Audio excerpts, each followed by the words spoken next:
Hi guys! Voice over muna tayo ngayon kasi malakas ang pa-music ngayon. Baka ma-CPR tayo. So, papakita ko ngayon. May kasama akong mag-vlog. Ito yung ginawa ko para sa Halloween display ko.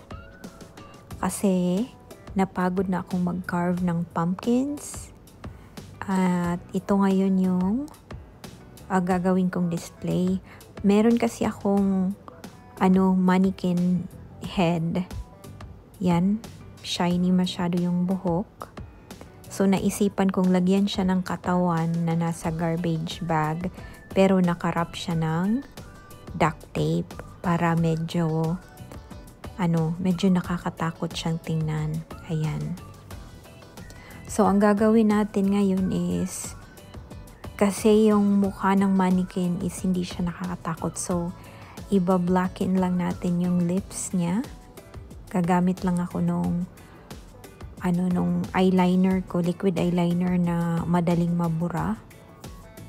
Para pagkatapos ng Halloween, lilinisin ko na naman yung mukha ng mannequin ko. Ayan. Ida-darken lang natin yung niya, lips.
Tapos yung sa talukap naman niya, medyo patulis ng konti. Tapos yung sa under eye niya is ida-darken din natin siya.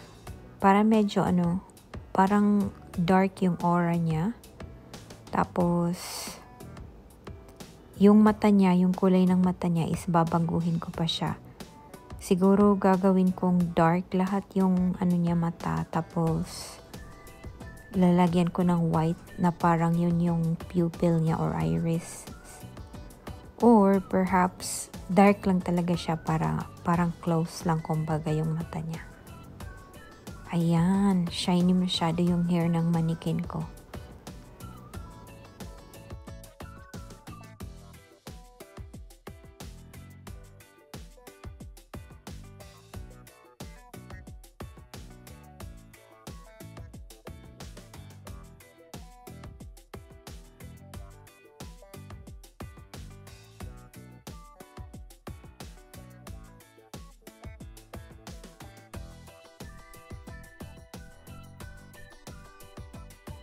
So, ito na guys, yung after.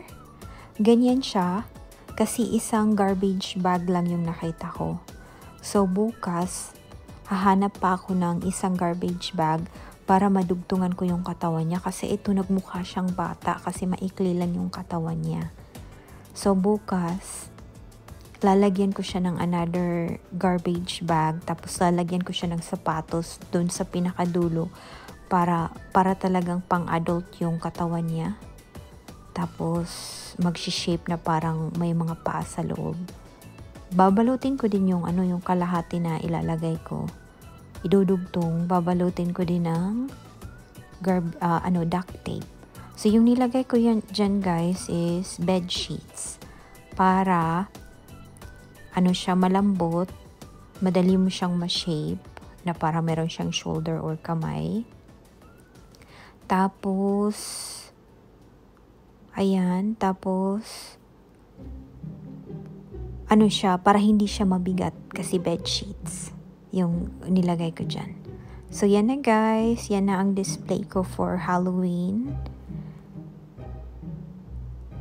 Ayan, thank you for watching.